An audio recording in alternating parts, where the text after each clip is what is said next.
The last three piano sonatas of Beethoven, written just a few years before his death, are full of profound moments that one could obsess about for lifetimes. Gosh, I mean, there's everything in them. I think there's moments that he looks back to when life could have been good. I learned Opus 110, his penultimate sonata, a few years ago. I basically just intuitively followed the score the best that I could. I took advice from lessons and masterclasses and put it all together to come up with my interpretation at the time. But since then, I have become increasingly fixated on three ambiguous notes in the third movement. I'm convinced that inside of these three notes, we can learn so much about how pianists approach this piece as a whole. So, in order to crack the code of these mysterious three notes, I did what any proper investigator would do. I decided to compare 51 different recordings using a little chart. It turns out that listening to so many recordings ended up revealing more questions than answers. But before we keep going, I want to give you a quick reminder just to click that little subscribe button and to be sure to like and share this video. So back to those three notes. In the edition that I use, which is the Henley Urtext edition, those three notes appear at the end of bar 5 in the third movement. The way they're printed makes it look like they're 3/8 notes, just like the 4/8 notes preceding them, which theoretically means that they should be played with the same kind of rhythmic feel, more or less, to those 4 notes. However, many pianists play it as a triplet, probably because of the 2 slurs, the staccato marking, and of course the cantabile, which asks for a kind of recitativo freedom. Not to mention the fact that several other editions, including the Schenker edition, do have it marked as a triplet. Now, usually when we encounter an ambiguous moment in a piece of music, it's a good idea to go back to some of the original manuscripts or original documents to see if what the composer wrote is lining up with what modern publications are showing. But with Opus 110, that's a little bit of a problem because there were at least 7 different notable sources that add up to what we have today of the piece, and they span a long period of time from 1821 to 1822. Now, not only is this quite significantly more sources than most of Beethoven's other pieces, but he also edited and changed the piece quite a lot during that process. In spite of all of that, though, there's not really that much scholarly literature that is referring to these 3 notes in particular. So, since I couldn't find answers there, I decided to turn to the great catalog of recordings of this piece to see what I could find. To conduct my research, I collected 51 different recordings from 49 pianists from all over the world, all different kinds of playing styles, from live, studio, and competition recordings from 1932 to the present day, with even a few on fortepiano. I also went back and listened to the old recording of myself playing this from a few years ago to see what I did before this became a personal obsession of mine. By the way, if you or someone you love is as obsessed with the tiny details of piano playing as I am, or is curious about becoming so, I highly recommend checking out Tonebase Premium, where you can find content on Beethoven, Chopin, and many other composers, with lessons from Norman Krieger,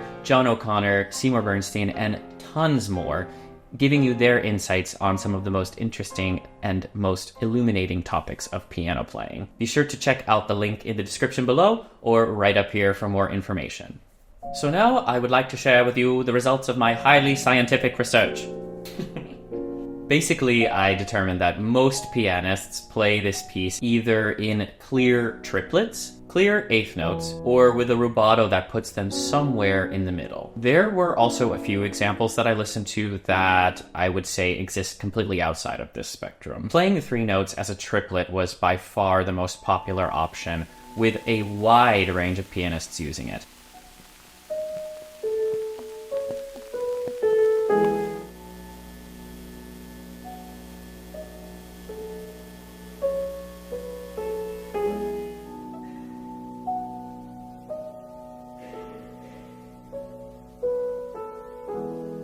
I'm gonna also include Volodos in this category, but with like a little asterisk, because he plays it not as a triplet of 8th notes, but rather twice as fast as a triplet of 16th notes.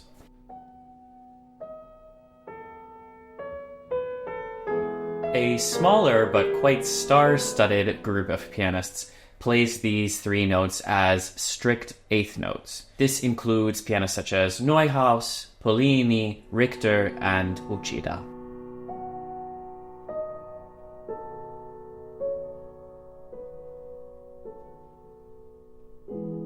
Next, there are the pianists who play it somewhere in the middle. In general, these pianists are playing it kind of like eighth notes, but with a little bit of a cello rondo to the downbeat.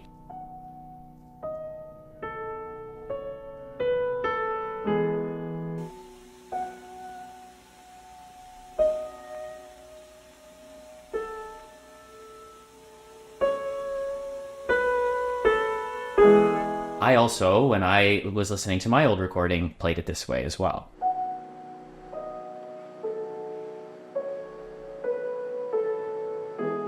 Finally, there was a group of pianists who played this somewhere completely out in a different universe. For example, Cortot plays it quite quickly but lingers on the second of the three last notes.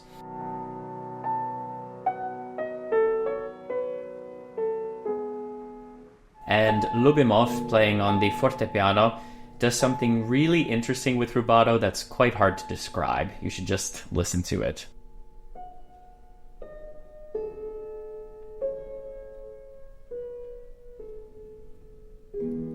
While I was going through the research, I kept track of the date and the country of origin of all of the pianists just to see if there was any unifying factor that led certain people to play it one way or the other. And ultimately, there really wasn't anything of statistical significance to share on that. Basically, it really just came down to the individual pianist and how they approached the piece as a whole. The triplet method creates this kind of singing momentum to the downbeat, while the eighth note method really leans into the cantabile.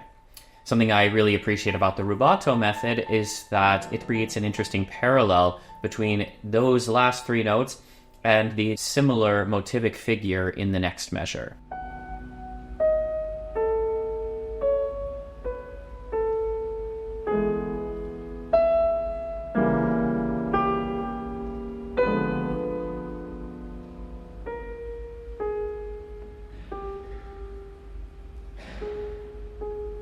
Inevitably then, this listening project spiraled out of control and became quite a lot about how the pianists play the rest of this measure leading up to these three notes, how they play that repeating A figure that is so full of emotion.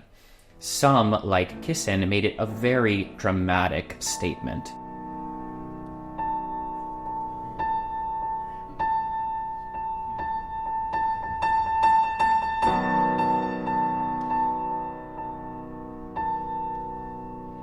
Whereas for others, it was more internal, more personal, more intimate.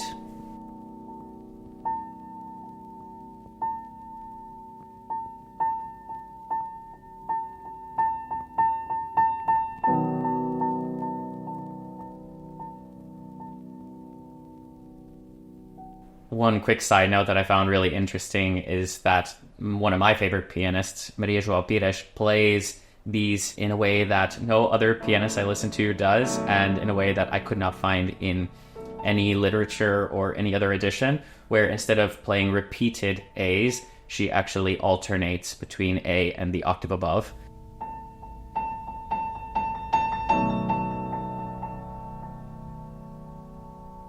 And then, of course, I started thinking about how pianists are playing the rest of this piece, what kind of tone color they give to the opening chorale, how fast exactly they play the scherzo, and what kind of character they bring to the fugue. I once read that Pressler, in a masterclass, was recalling something that his teacher had said about the Opus 110 sonata. He said that this sonata really represents Beethoven the man in every respect, in all parts of his life. It's no wonder so many pianists have recorded and wanted to record this piece. It provides so much space for personal expressive freedom. So you're probably asking yourself, what is the point of all of this? Well, listening to all these pianists playing really reminded me how important it is to push yourself outside of your comfort zone when you're practicing and to experiment with things that are a little bit beyond your intuition. Knowing that so many pianists throughout history have looked at the exact same notes on the same paper and decided to play it in so many subtly different ways made me really feel like there was such a wide spectrum of possibilities that I wasn't even considering just because I was so caught up in what I was doing myself. It's also really humanizing to imagine Beethoven actually struggling himself to finish this piece, to get every detail just right. How do you turn on your own imagination? How to make change? It's all about being able to do things more than one way. Music is just food for the soul. Thank you all so much for following me down the rabbit hole with my personal obsession with this passage. I'm really curious which of these recordings is your favorite. How do you think it should be played?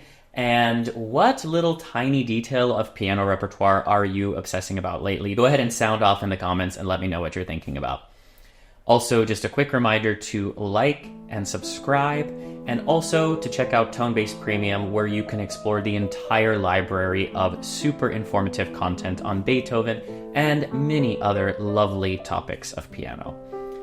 I'm Robert Fleitz from Tonebase, and I want to thank you all for joining me today. See you next time.